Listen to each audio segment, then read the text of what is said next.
Hello, today I'm going to review the Alice in Chains discography, um, do a worst to best. Hope you liked my last video, Auto Bridge, but today it's Alice in Chains. So sorry about the weird cat. Um, He'll probably get up and go in a minute anyway, so just ignore him. So Alice in Chains, Seattle-based band, formed in 1987. They was actually a glam metal or hair metal band back in the 80s when they first started out. Of course, that was the big rage at the time in the 80s. It was hair metal or melodic rock or glam, whatever you want to call it. They soon changed their sound, and they was a huge band coming out of Seattle, and were classed as one of the big four, if you like, including Soundgarden, Pearl Jam, Nirvana. To me, they were separate from any of those bands. That the sound that they had was totally, for me, metal. It was more metal than grunge. Very Sabbathy sounding, harmonising vocals, absolutely brilliant band. So I'm going to go worst to best, like I said. I've got a lot of controversial how I've placed them. Probably a lot of people won't agree, but remember, this is just my opinion. It's no one else's. It's not about what album was biggest at the time, what had the most sales, or what everyone sees as the best album. This is what I see as the best albums. So I'm going to include the EPs in there as well because they were huge releases. So without further ado, before I ramble on too much, we're going to go with my number 8. So it's worst to best. Remember, number 8 is the Sap EP. So I loved it. There's no doubt about it. I think I first heard this when it came out with the Jar of Flies EP. So I first picked up on Alice in Chains with the Dirt album.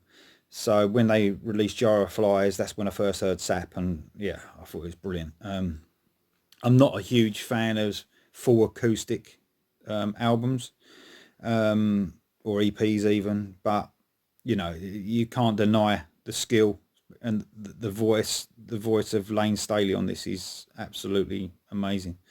So yeah, good EP, but it comes in at my number 8. Number 7, bit of a surprise this for some people because it's probably their favourite Duval album, and it's Black Gives Way to Blue, the first one with Duval. So I do really like the album, but it is my least favourite out of those. There's some really good songs on it. All Secrets Known is a proper Alice in Chains song with the harmonising vocals. Absolutely love it. Check My Brain, brilliant single that came off of the album. But it is my number 7. Still a really good album though. I don't think they've released anything bad anyway, you know. But it is something's got to be number 7, so that's it. Number 6 is the Alice in Chains album, or Tripod as some people call it. Another controversial one, putting in number 6, I suppose. But for me, obviously they had some way to go to beat Dirt, and then Jar of Flies was a really good follow up. And I think they seemed to be not running out of ideas, but it just didn't have the impact that Dirt had. The production for me is not brilliant, a bit murky. The vocals of Lane and Jerry, the harmonising, not as spot on as it was. I think a lot of that is production as well. Um, Still a great album at the time. I listened to it, non-stop, but it just didn't have the same impact as Dirt had, I suppose. And it is my number 6.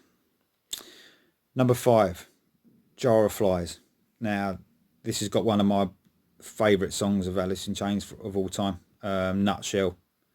Absolutely emotional, when you realise what Lane was going through at the time as well.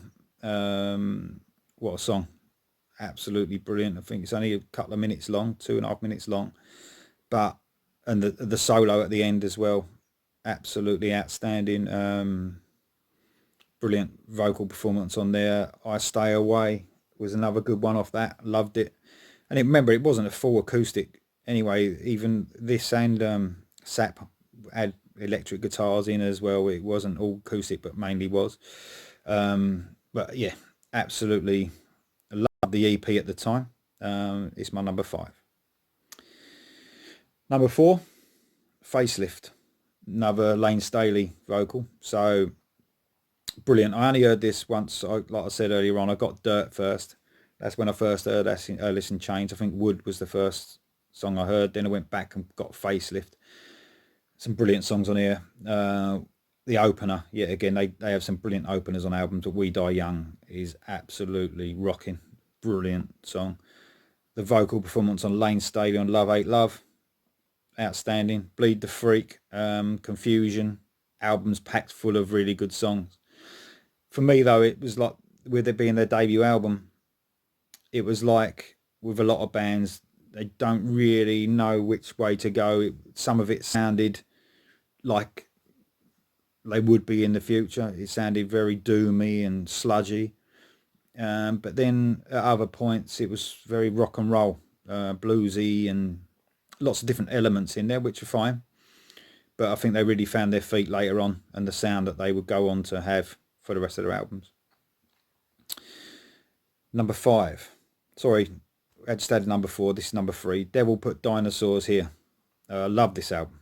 Absolutely brilliant. Bit of an underrated album, I believe. I think it's seen as probably the weakest one with Duval. But I see it as a really strong album. This is where I think they seem to settle down with the singer, and they realised they brought him to the fore a bit more, it seemed. And as they've gone on their albums, they seem to be bringing Duval into the mix a little bit more, in the live setting as well. I never saw Alice in Chains with Layne Staley, and I was going to go and see him this year was it, at Wembley, last year at Wembley, but never got to see him. But I did see Jerry Cantrell, his solo project, and Duval was with him at the time. So before they started recording with him for Alice in Chains, and his voice then compared to what it is now live, there's no comparison. He's really improved, from what I've seen on videos and so forth. So yeah, so Devil Put Dinosaurs Here, to get back to it. Some brilliant songs on here. Hollow, Stone, the title track, I love it, and the way the atmosphere in that song, very droney. That pace that Alice in Chains sometimes have, that drone pace is absolutely brilliant. I love it. There's the bit in the middle of the album. There's about 3 tracks of my favourites on the album. That's Low Ceiling, Breath on a Willow, and Scalpel. I think those 3 songs are my favourite, and they just seem to have a certain connection with me. I don't know why. I couldn't stop listening to those songs when the album first came out. Absolutely brilliant. Number 2. So getting interesting now. So number 2 is their newest album, Rainier Fog. I think they really went for that. I don't know. It's a bit of a surprise from Alice in Chains for me. I think they went back a little bit, like to their original sort of sound. Very stoner, sort of sludgy, doomy sound. Brilliant. Some real tracks on here that are got some real atmosphere. Most atmospheric album for years that they brought out. The one, Red Giant, Drone, love Drone, and there's another standout track for me, which might not be for others as well on here, was Deaf Ears, Blind Eyes. That's another one. There's a little bit like those 3 on Devil Put Dinosaurs here. It's that sort of, whether for other people they don't stand out, but for me, for an album track, absolutely love it. Straight away I was drawn to that one. So a brilliant song. And of course, number 1 album, it's probably most people's number 1 Alice in Chains album. I can't argue with that, and that's Dirt. This is the album that got me into Alice in Chains. And there's not many albums you listen to from a band where every song is outstanding. Absolutely every. So and no matter how many times you play this album, you can just listen to it again and again every day. You just don't get fed up with it. There's so many. Name every track is a standout track. Start obviously yet again another outstanding opener to an album, Them Bones. And there's like the story that it seems like a story to some people. It was said when the album first came out, from Rooster until I can't remember. I think it's Angry Chair. There's like a story of the guy going in the army, then coming out, and the drug problem. Of course, a lot of it is related to, I think, the band's drug problems at the time. Although this album was, on the whole, written by Jerry. A couple of songs only written by Layne fully on this album. But you can really, when you listen to the album, you can really relate to what they was going through at the time. An outstanding album, probably you could argue to be my #1 album of all time of any band. There's not many albums where you can, like I said, beginning to end. There's no weakness on this, no weakness at all, and absolutely love it to this day. Absolutely love it. So yeah, that's my worst to best. I know a lot of people will disagree with me.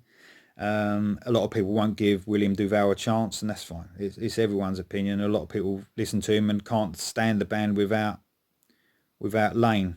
But we've got to remember that how much Jerry has always been the leader of this band. He's his songwriting. He's still making some great songs. And as you can see by my list, a lot of their newer albums come in to the top part of my list. So it's just the way I feel. It's just the way I see it. I see them as more, apart from the Dirt album, I see the new albums as more consistent, where every track is good. Where to me, when they brought out Alice in Chains before Layne passed away, it was very hit and miss to me. A load of really excellent tracks on Alice in Chains, then a load of not so good tracks. So thanks for listening again. If you can please put comments or subscribe to the channel if you want, up to you. At least put a comment and put I'd like to know what your list of worst to best or best to worst. That'd be great. Just a quick recap on my 1 to 8. So #1, Dirt. #2, Rainier Fog. #3, Devil Put Dinosaurs Here. #4, Facelift. #5, Jar of Flies. #6, Alice in Chains, or the Tripod album. #7, Black Gives Way to Blue. And #8, Sap. All right, thanks for listening. Cheers. See you next time.